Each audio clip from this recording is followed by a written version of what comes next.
La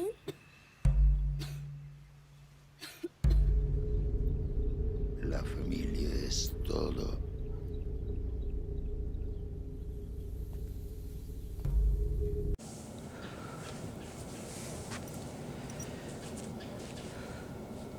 That video clip that I just showed you there,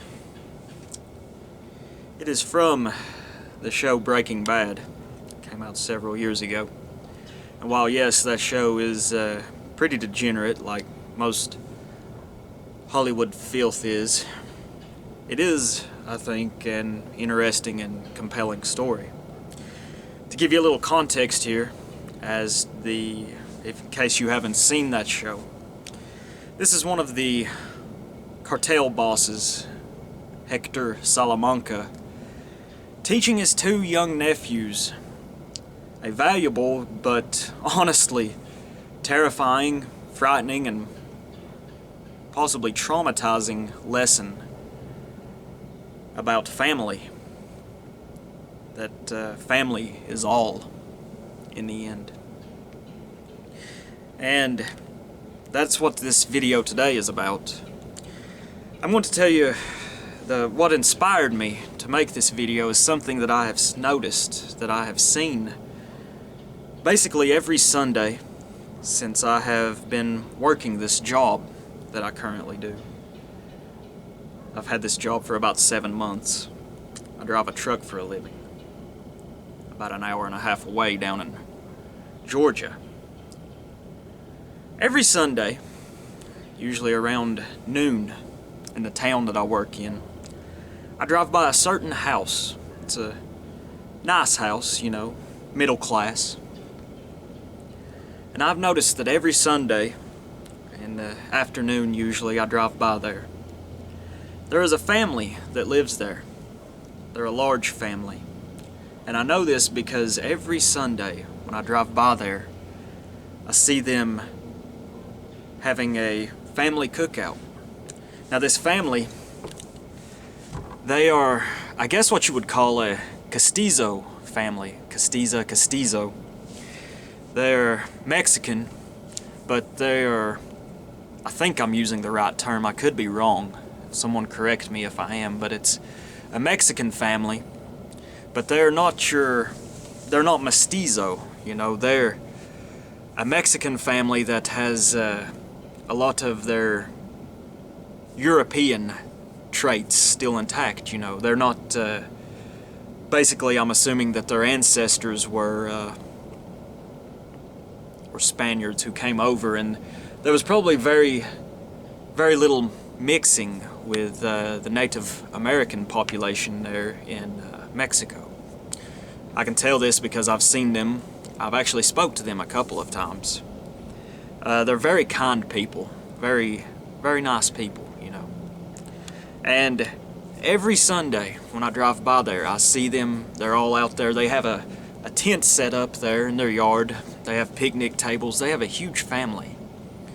And I see the kids, all their young children out there in the front yard kicking a soccer ball around. The family, fathers cooking, mothers cooking, out there grilling.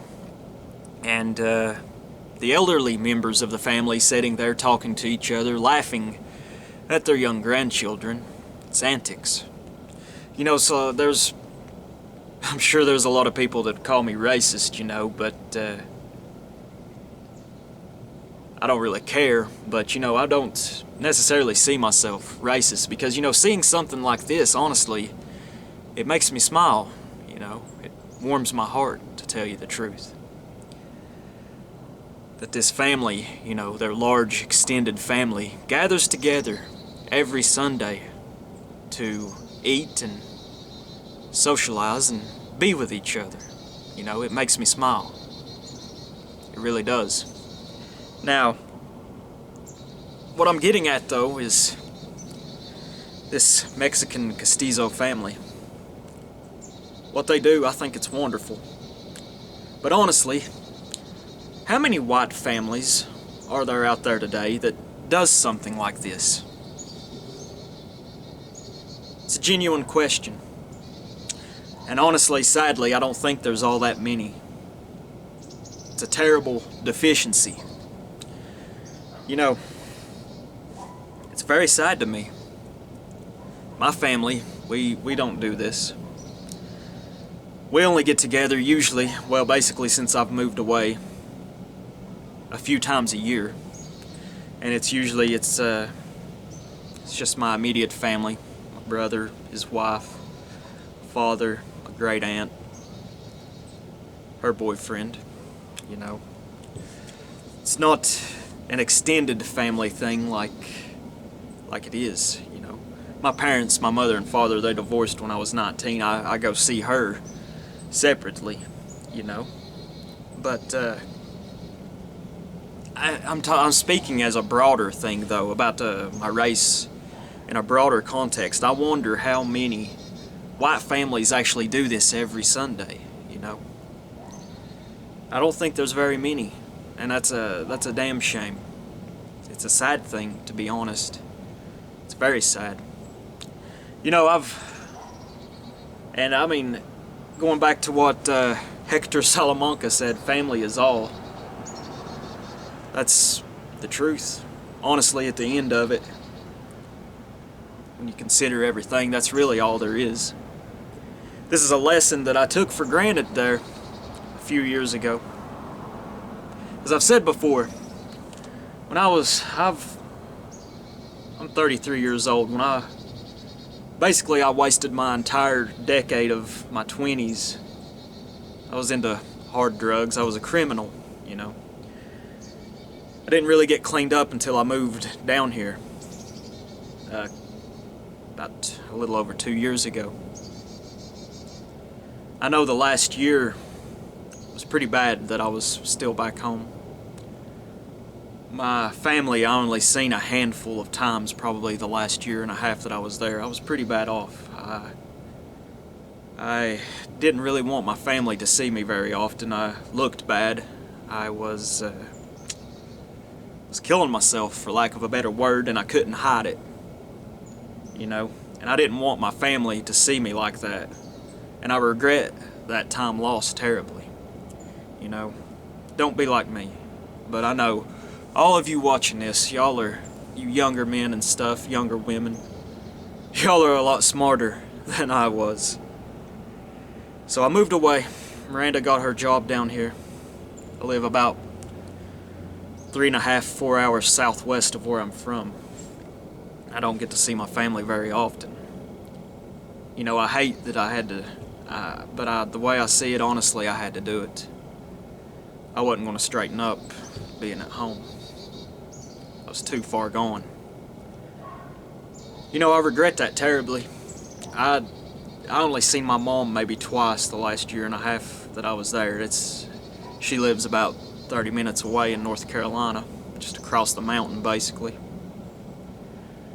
My dad, he lived just not even a quarter mile up the road from me. That last year and a half, I only seen him a handful of times. You know, looking back, I can't imagine what I put my family through. It's terrible. I don't understand how I could get the way that I was back then, but it's how I was. Now, you know, I always loved my family, and that's part of the reason why I didn't want them to see me, although this is selfish and stupid. I didn't want them to see me how I was, as I said earlier. You know, it's horrible how I was. Anyway, I always loved my family going back to it. I know I was always probably closest to my mother growing up. We were all close. My parents didn't get a divorce until I was 19 or 20. But I know me and my younger brother, we could get into some fights sometimes. I loved my family, I always did. I know there at times in them later years that I was at home.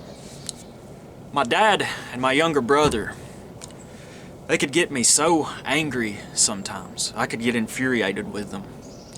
I know one time about 5 years ago, me and my younger brother, we got into a horrible fight. Honestly, that's probably the worst fight that I've ever been in. I beat on my younger brother probably like I've never beat on anybody. But he beat on me like I've never been beaten before. My younger brother, he's a big man, a lot bigger than I am. He's about 6'2", probably weighs about 200 pounds.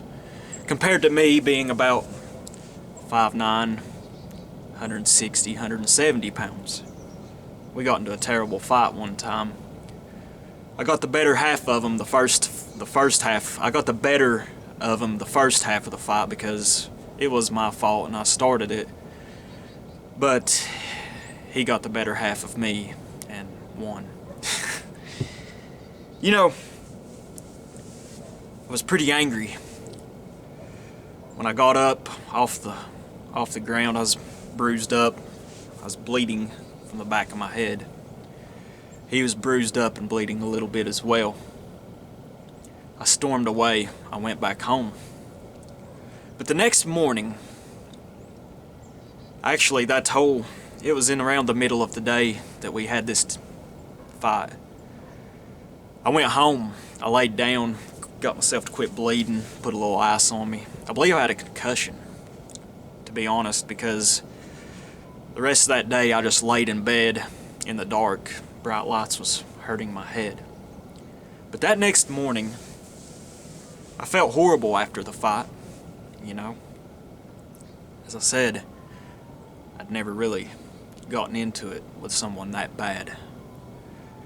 Especially with someone I love. I know later when me and my younger brother and dad was talking about this fight, he said, well, when brothers get in a fight, they will try to kill each other sometimes. He was speaking from experience because him and his younger brother, when they were younger, apparently had a fight of this magnitude. But that next morning, before I went to work, I drove down to my younger brother's house. I walk up, I knock on the door. He answers it. I hug him, and I apologize. Tell him I'm sorry, that I never ever want to fight like that again. Because after all, as I said, I was infuriated with him, but I couldn't stay mad at him. He's my younger brother, and I love him. I've never been one for holding grudges against those that I love, that I care for. I might get mad at them. I might get angry, might fight them, but I can't stay mad at them. You know, that's another thing. Seems like families nowadays, there'll be a rift growing. Perhaps some of you have rifts in your family, I don't know. It's none of my business, but I don't think it's a good thing to hold. As I said, it's none of my business. I don't know what you and your family have been through, but I don't think that we should let petty grudges keep us from our families. My dad, he was the same way. I know I never got into a physical altercation whatsoever with my father. Not once, not never, it never even crossed my mind, but I know that a lot of times he could make me so mad sometimes when I was in my 20s. He knew how to push my buttons, but in all honesty, I needed my buttons pushed, you know? A lot of times I think I could, as I said, I never ever raised a hand against my father, never thought about it, but God, I could get mad and cuss him sometimes. And then I'd feel horrible about it. I'd either go outside and cool off, or he'd go to the store or something, and when he came back, I'd apologize. But you know, I think what made me the maddest at them is because deep down I knew that they were right. I knew it. I just didn't want to admit it, and I would get mad when they would call me out on it. I'm glad they did, though, you know. Anyway, there are so many things nowadays that aim to tear families apart. There really is. For my family, it was drugs, you know. Not that my family was into such things. It was me. And it separated me from my family there. And that's a terrible thing. Feminism, it tears families apart.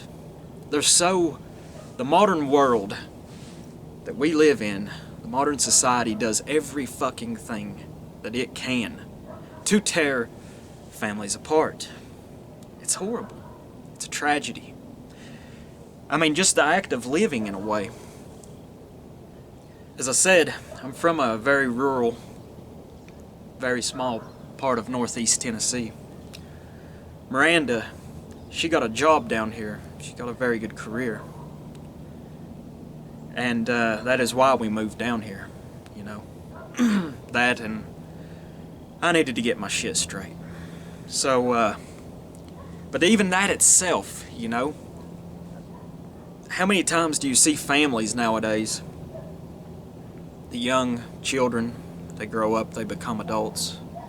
They go off to college. If they make it through college, relatively sensible, get a good career, sadly a lot of times, the children move away from their family's home. And that's what happened to me and Miranda, you know. But still, unlike a lot of other families that have to move across the country or whatever, we moved the relatively, honestly, short distance of just 3.5, 4 hours away. You see, there's so many things, though, out there that does everything they can to tear your families apart. And it's a tragedy. But anyway, that was what I was going to talk about some today, was how amongst our race, and it afflicts other races too, is the terrible deficiency we have about how they're tearing the nuclear family apart. You know, going back to that Castizo family there, a multi-generational family, extended family members all meeting practically every Sunday I drive by there, I see them. And, you know, I admire that. That's something I think our race could learn from that particular family.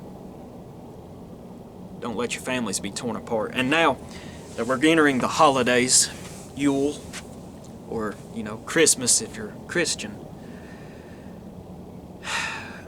Tennessee, thankfully, isn't this way. But I know there's other states, perhaps out in California, Oregon, Michigan, due to all this pandemic, the plandemic crisis, they encouraged so many of their citizens, perhaps they restricted them from going out and seeing their family. And this is an egregious act, I think. It's terrible. Tennessee, hell, even here in Tennessee, if they would have had such a law in effect, I would have ignored it. Because now that I know better, you know, I regret how I was a few years ago. Now that I know fucking better, ain't nothing keeping me from my family. Nothing. Even during Thanksgiving, I went home to see my family, even though I had just gotten over the coronavirus. Me and Miranda, we still went and seen them. I went and seen my father. I went and seen my mother. I was happy for it. It had been months since I'd seen them. It was great. It was wonderful. I've actually got some video that I'll post probably after Christmas when I go back of my trip up there, you know. What I was saying, though, is there ain't nothing keeping me from my family. And if you live in one of these horrible states, I don't think you should listen. I don't think you should abide by these unnatural and disgusting laws. You know, it's so crazy. The whole country, the whole world, honestly, is in such an uproar that over a virus that has, like, well, if you're, I guess, under, what is it, the age of 60 or maybe 70, you've got a 99 point, I don't know, it's over 99% chance that you're going to survive this. You know, it's just, once again, I think that's a part of the plandemic. After all, part of the plan was to keep families apart from each other. I hate these people. Truly do. But anyway, I'm done rambling. This video's probably long enough. I didn't intend for it to be this long. But be with your family. Love your family. and take care of your family. Because after all, family is all. Thank y'all for watching. Bye-bye.